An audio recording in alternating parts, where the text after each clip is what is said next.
안녕하십니까. 1월 16일 한국TV뉴스 오늘의 헤드라인입니다. 미주 아시안들이 타인종보다 흡연율이 낮음에도 불구하고 유전적 또는 환경적 요인으로 인해 폐암 발병률이 높은 것으로 나타났습니다. 비흡연자에게서 나타나는 폐암 발병 사례는 특히 여성들에게 두드러진 것으로 나타났습니다. 지난해 LA시에서는 폭력범죄와 재산범죄가 모두 감소했습니다. 교통사고도 줄었지만 유독 뺑소니 사고로 인한 사망 건수는 늘었습니다. LA 메트로 교통당국이 25년 만에 처음으로 대대적인 버스 노선 시스템 개편에 나섰습니다.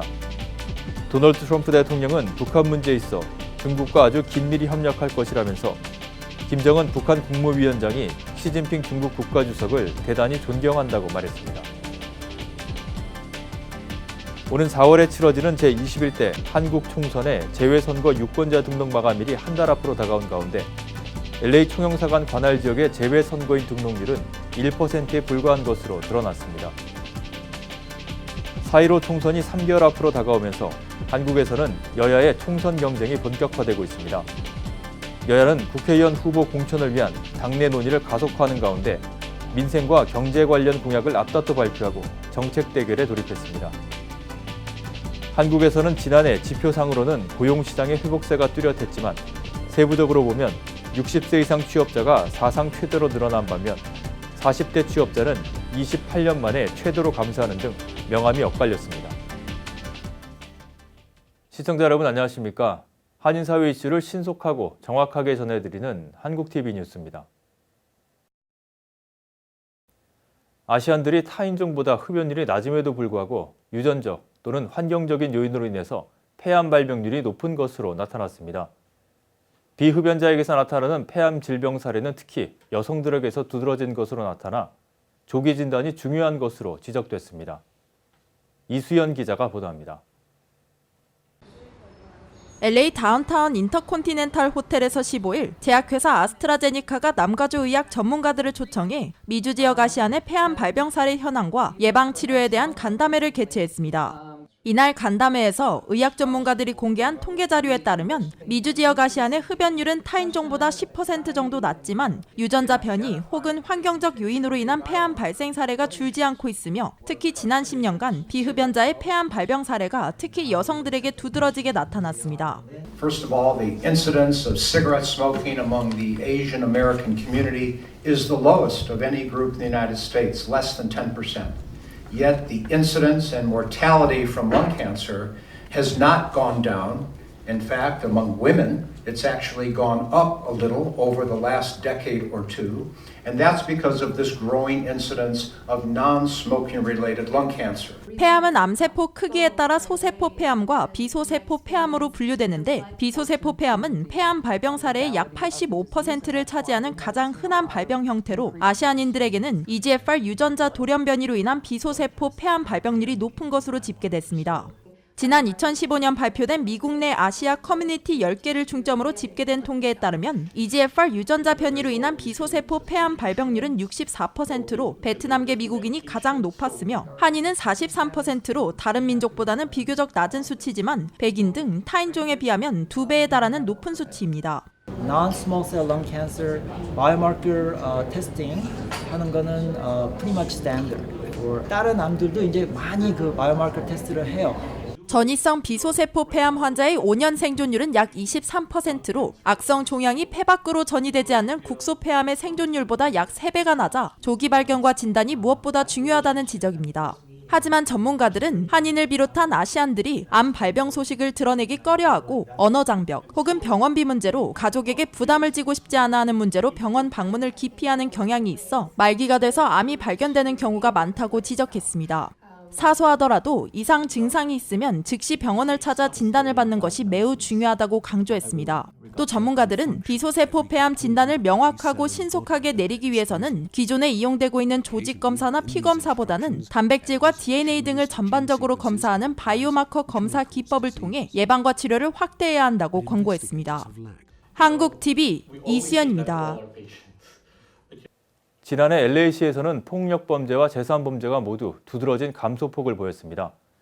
교통사고도 줄었지만 뺑소니 사고로 인한 사망 건수는 큰 폭으로 늘어났습니다.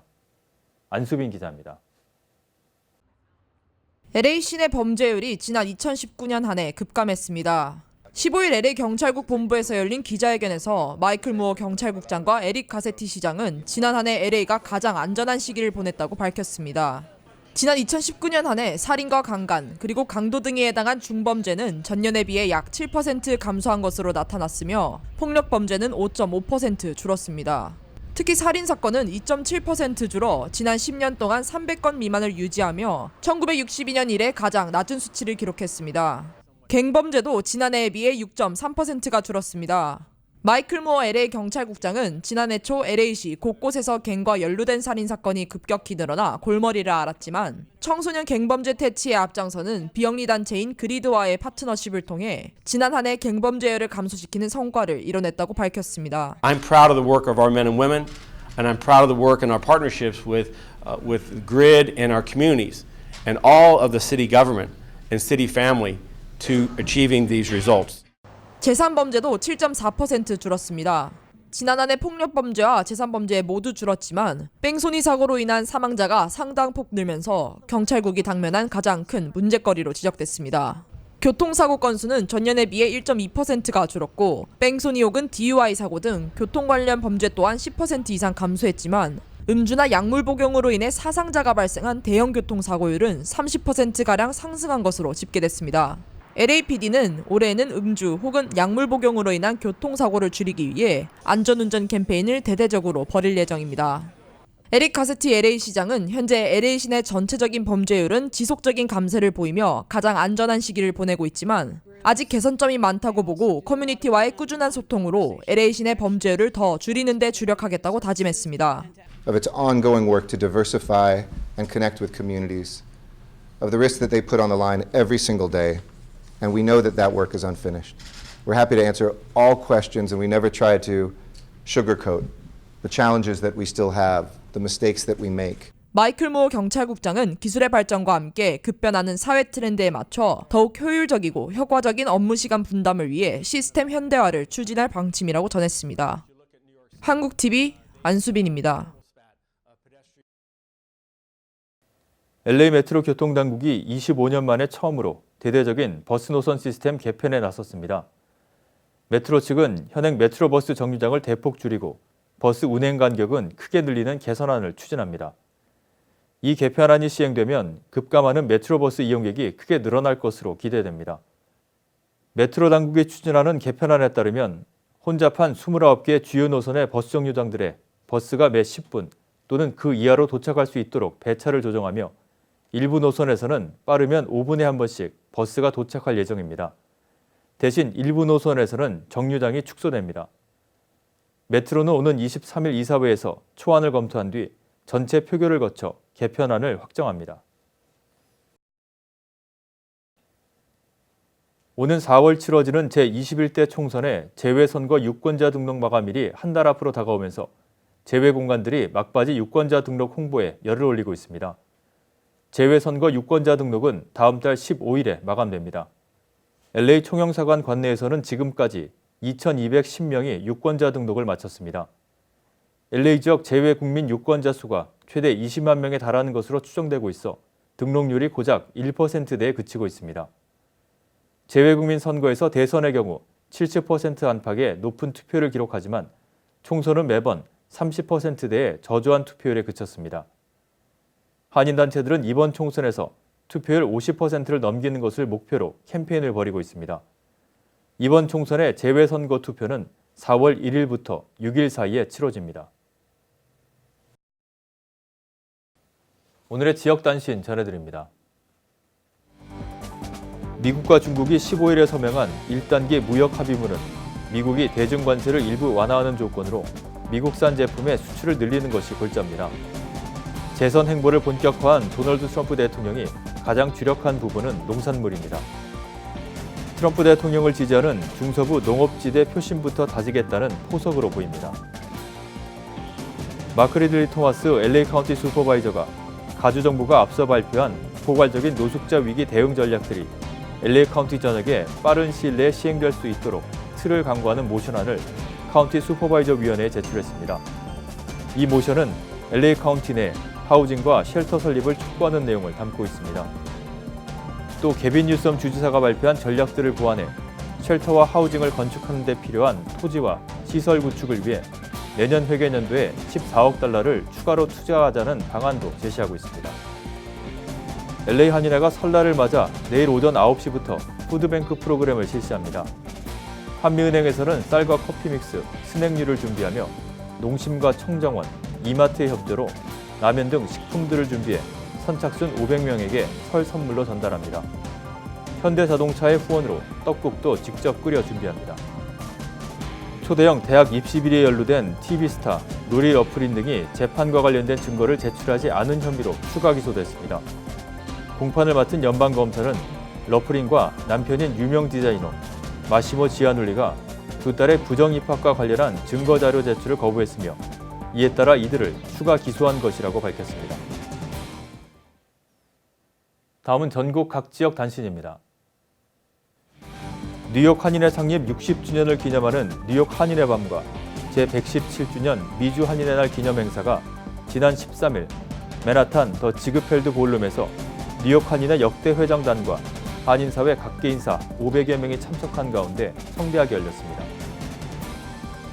연방센서스국이 14일 워싱턴 DC에서 대규모 기자회견을 통해 2020 인구조사가 실시됨을 공표했습니다. 센서스 용지는 3월 중순에 각 가정에 우송되며 설문지는 늦어도 4월 1일까지 센서스 센터로 보내져야 합니다. 5월부터는 인구조사원들이 각 가정에 파견됩니다. 놀스 오클랜드 버스 정류장에서 22세 남성이 총상을 당한 뒤 랩탑을 뺏겼습니다. 지난 10일 밤 버클리 경계 부근 버스 정류장에서 피해자에게 접근한 무장한 남성이 피해자의 하체를 총으로 쏜 뒤 랩탑을 강탈해 도주했습니다. 페더럴웨이 한인회가 신임 회장과 이사장으로 힘차게 출발하면서 한인 커뮤니티 센터 추진 계획을 밝혔습니다. 한인회관이 될 커뮤니티 센터는 한인들이 자유롭게 드나들면서 취미생활이나 강좌 등을 들을 수 있는 등 다목적으로 활용될 예정입니다. 최여은 앵커가 한국 뉴스 전해드립니다.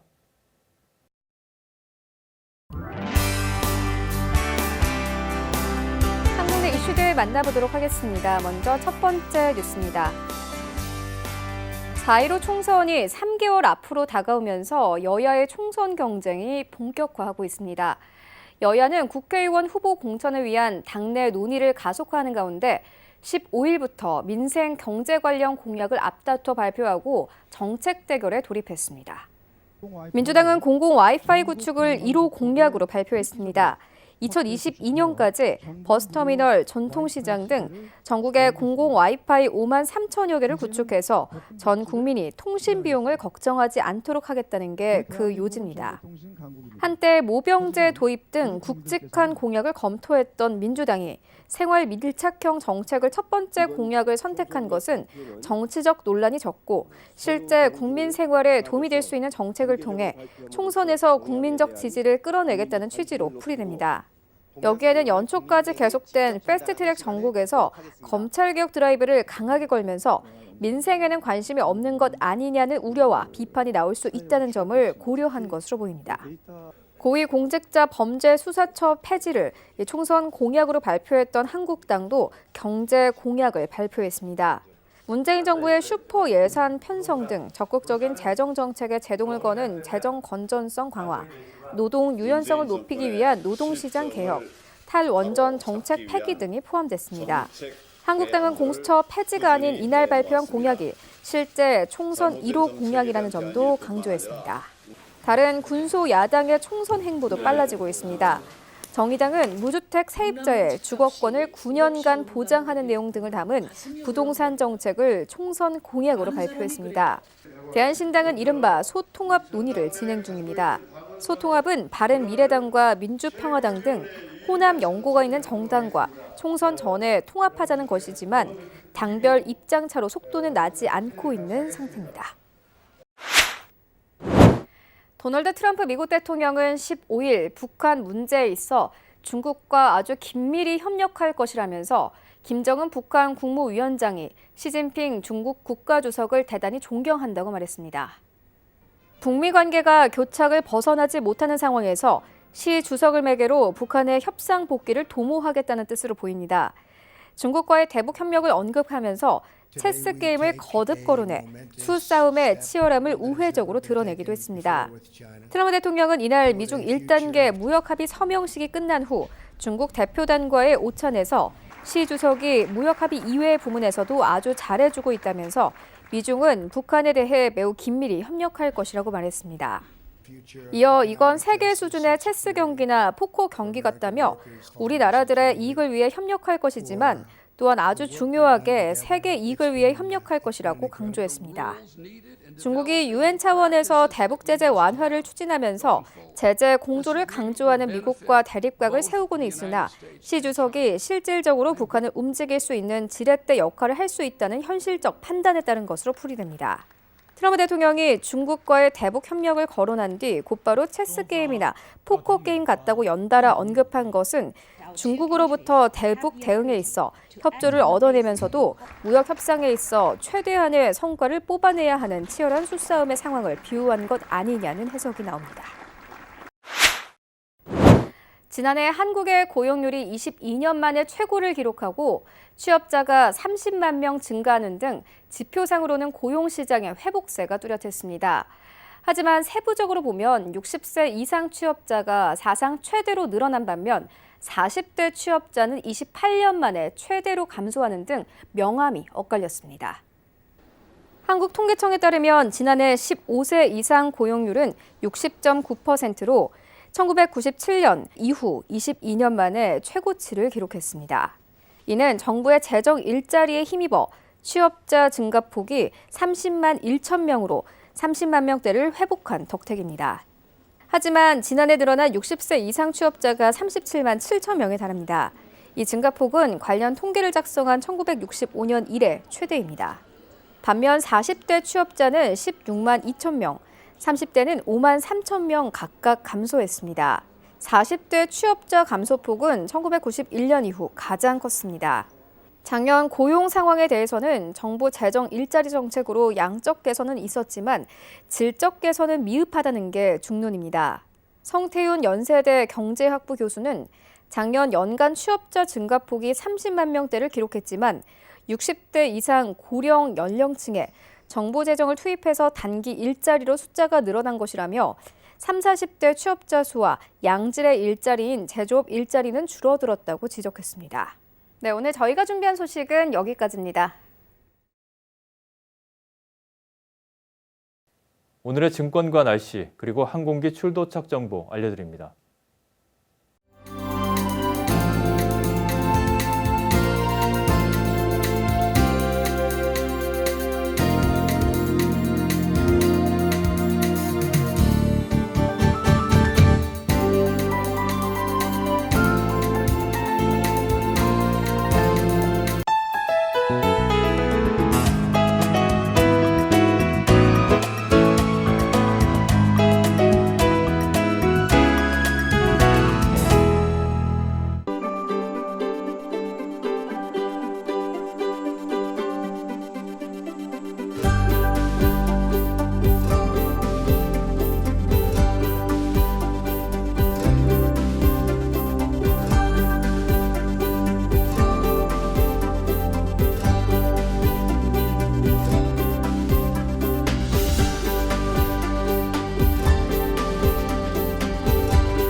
지금까지 한국TV 뉴스 전해드렸습니다. 한인사회 곳곳의 뉴스를 신속하고 정확하게 전달할 수 있도록 최선을 다하겠습니다. 시청자 여러분, 감사합니다.